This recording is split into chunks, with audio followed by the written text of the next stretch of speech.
Assalamualaikum. Terima kasih masih menonton channel saya. Sebelumnya, jangan lupa like, comment, share, dan subscribe. Kali ini, saya akan membawakan sebuah cerita horor yang berjudul Malam di Rumah Tua Sudut Desa. Malam itu, hujan deras mengguyur desa kecil di pinggiran kota. Widi, seorang jurnalis lepas yang kerap menulis artikel misteri, mengunjungi sebuah rumah tua yang telah kosong selama hampir 3 dekade. Rumah itu terkenal dengan cerita mistisnya. Disebut sebagai tempat tinggal arwah penasaran. Widi mendapatkan tip dari seorang warga desa bahwa rumah itu menyimpan rahasia tragis tentang penghuni terakhirnya. Dengan perekam suara dan kamera di tangan, ia memutuskan untuk melakukan penelusuran. Ketika Widi tiba, pagar rumah berkarat menjerit pelan saat disentuh. Rumah itu besar dengan jendela-jendela yang gelap, cat tembok yang terkelupas, dan halaman penuh ilalang. Pintu utama terkunci, tapi Widi menemukan pintu samping yang sedikit terbuka, seperti mengundangnya masuk. Ia menyalakan senter, melangkah perlahan, dan mendapati udara di dalam rumah terasa dingin menusuk, meski hujan di luar sudah mulai reda. Bau lembab bercampur sesuatu yang tidak ia kenali, seperti kayu lapuk dan bau anyir samar. Langkah pertama di ruang tamu sudah membuat Widi merinding. Ia melihat sebuah lukisan besar tergantung di dinding. Lukisan itu menampilkan keluarga kecil, seorang pria, wanita, dan seorang anak perempuan yang berdiri di depan rumah ini. Namun tatapan mata mereka dalam lukisan terasa mengikuti Widi kemanapun ia bergerak.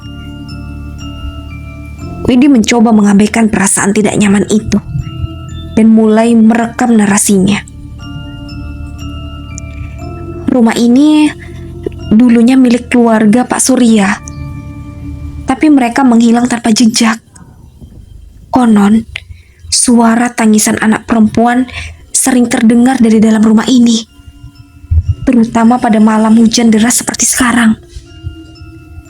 Saat Widi berbicara, ia mendengar suara lantai kayu berderit di lantai atas, seperti ada seseorang yang melangkah. Ia menghentikan narasinya, menajamkan pendengaran, tapi suara itu berhenti. Ia melanjutkan eksplorasi ke dapur. Di sana, ia menemukan meja makan dengan piring-piring yang masih tertata, meski penuh debu. Seolah-olah keluarga itu meninggalkan rumah ini dengan tergesa-gesa. Di salah satu sudut dapur, ia melihat sebuah panci besar yang tertutup kain. Rasa penasaran mendorongnya untuk membuka kain itu. Saat kain terbuka, ia terkejut melihat potongan rambut panjang yang berlumuran darah. Ia segera mundur dengan napas tersengal-engal. Namun ketika ia menoleh lagi ke arah panci, potongan rambut itu tidak ada. Panci itu kosong. Ya ampun, apakah ini hanya imajinasiku aja? Gumamnya. Suara langkah kaki di lantai terdengar lagi. Kali ini lebih jelas dan berat. Dengan keberanian yang tersisa, Widi menaiki tangga kayu yang berderit. Setiap langkahnya terasa seperti menarik perhatian sesuatu di dalam rumah itu. Di lantai atas, ia menemukan 3 kamar tidur. 1 kamar terkunci, 1 terbuka sedikit, dan yang terakhir, pintunya terlepas sebagian. Ia memilih masuk ke kamar yang terbuka sedikit. Di dalam, ia menemukan mainan anak-anak berserakan di lantai. Tapi ada satu hal yang menarik perhatiannya. Sebuah boneka rusak dengan wajah yang sepertinya pernah terbakar.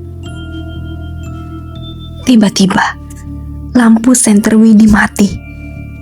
Dalam kegelapan, ia mendengar suara anak kecil tertawa pelan.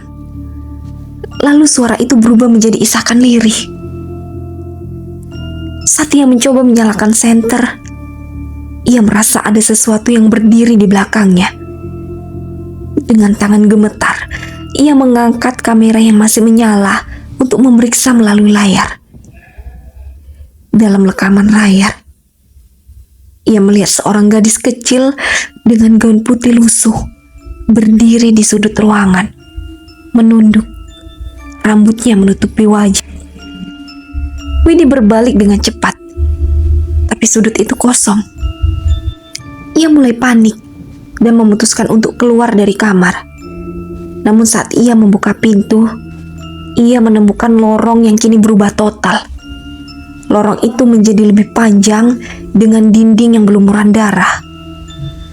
Terdengar suara-suara lain kini seperti langkah kaki berlarian, pintu yang berderak, dan suara laki-laki berteriak.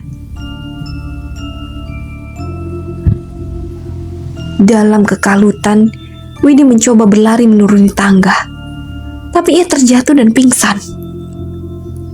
Ketika ia sadar, ia mendapati dirinya berada di ruang tamu, tapi tidak sendiri. Di sekelilingnya, keluarga yang ada di lukisan tadi duduk menatapnya. Wajah mereka kini berubah menyeramkan, dengan kulit pucat, mata hitam kosong, dan senyum lebar yang tidak wajar.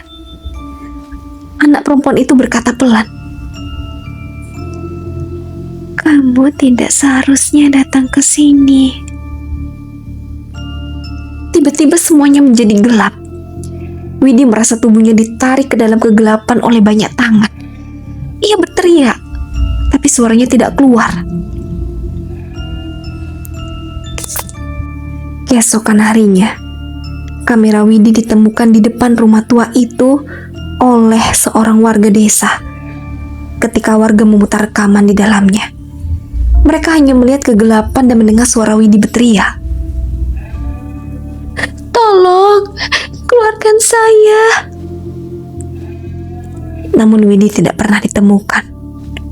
Rumah itu tetap berdiri di sudut desa, dengan cerita horor baru yang menjadi buah bibir. Jurnalis yang hilang tanpa jejak.